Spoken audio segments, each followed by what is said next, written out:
Red one அப்படிங்கிற Hollywood படத்தை பத்தி தான் பார்க்க போறோம். இந்த படத்துல ஹீரோஸா WWE ராக்கும் கிறிஸ் இவான்ஸும் நடிச்சிருக்காங்க. இவங்க ரெண்டு பேருமே பிரபலமான சூப்பர் ஹீரோஸா நடிச்சவங்க. நம்ம ராக் டிசி யூனிவர்ஸ்ல பிளாக் ஆடம் அப்படிங்கிற சூப்பர் ஹீரோவா நடிச்சிருந்தாரு.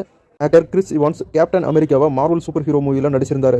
மார்வல் சூப்பர் ஹீரோவும் டிசி சூப்பர் ஹீரோவும் சேர்ந்து நடிச்சிருக்க இந்த படத்துடைய பேர் தான் ரெட் ஒன். ஃபர்ஸ்ட் இந்த படத்துடைய கதை என்னன்னு பார்க்கலாம். கிறிஸ்மஸ் அப்படின்னு சொன்ன உடனே நமக்கு ஞாபகம் வருது சாண்டா கிளாஸ். கிறிஸ்மஸ் அன்னைக்கு சாண்டா கண்டிப்பா எல்லாரோட வீட்டுக்கும் வருவாரு. சின்ன பசங்களுக்கு எல்லாம் கிஃப்ட் கொடுப்பாரு அப்படின்ற வழக்கம் எப்பயுமே கிறிஸ்மஸ் ஆனா அது ஒரு நம்பிக்கையா இருக்கும். இப்ப நார்த் போல்ல கிறிஸ்மஸ் தாத்தா அவருடைய டீமோட சேர்ந்து குழந்தைங்களுக்கு கிஃப்ட் கொடுக்கறதுக்கான எல்லா வேலைகளுமே பார்த்துட்டு இருக்காங்க. அப்பதான் அத்துமீறி நார்த் போல்ல யாரோ தூந்து சாண்டா கிளாஸை கடத்திட்டு போயிடுறாங்க.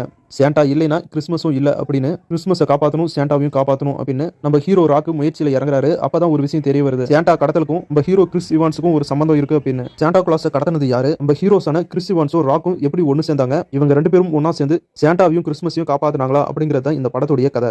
இந்த கதையை நீங்க ஜாக்கி ஜானின் சாகசங்கள் அப்படிங்கிற கார்ட்டூன் சீரிஸ்ல ஒரு எபிசோட்ல வந்திருக்கும். அதை நீங்க பாத்திருப்பீங்க. சாண்டாவை கெட்ட மந்திரவாதி கடத்திருப்பான். அப்புறம் நம்ம Jackie John, Julie, uncle Bheema இவங்களும் சேர்ந்து சாண்டாவை காப்பாத்தி கிறிஸ்மஸையும் காப்பாத்திருப்பாங்க. இது ஒரு எபிசோடா வந்த கதை. இப்ப ஒரு முழு படமா இதை எடுத்திருக்காங்க. என்னதான் கதையோட கரு ஒரே மாதிரி இருந்தாலும் இது வேற மாதிரி எடுத்திருக்காங்க. நிறைய விஷயங்களை புதுசா இந்த படத்துல ட்ரை பண்ணிருக்காங்க. எல்லாமே சூப்பராகவே ஒர்க் அவுட் ஆயிருக்கு. படத்துல வர ஃபேண்டசி எல்லாமே ரொம்பவே சூப்பரா ஒர்க் அவுட் ஆயிருக்கு. பரவாயில்ல, படம் ரொம்பவே சூப்பராகவும் என்டர்டைன்மெண்டாகவும் எடுத்திருக்காங்க. படத்துல வர ஃபன், சென்டிமெண்ட், ஆக்ஷன் அப்படின்னு எல்லாமே சூப்பரா இருக்கு. டோட்டலா சொல்லணும்னா இந்த கிறிஸ்மஸ்க்கு ஏத்த மாதிரியான ஒரு சூப்பரான ஃபேண்டசி, அட்வென்ச்சர், ஆக்ஷன் நிறைஞ்ச ஒரு சூப்பரான படம். இந்த படத்தை இப்ப தமிழ்ல ரிலீஸ் பண்ணிருக்காங்க. செக் பண்ணி பாருங்க. இந்த வீடியோ உங்களுக்கு பிடிச்சா இந்த வீடியோக்கு ஒரு லைக் பண்ணுங்க. நம்ம சேனலுக்கு தொடர்ந்து சப்போர்ட் பண்ணுங்க, சப்ஸ்கிரைப் பண்ணுங்க. அடுத்த வீடியோல இன்னொரு சூப்பரான படத்தோட உங்களை சந்திக்கிறேன். இது உங்கள் DF Tamil movie time. Thank you.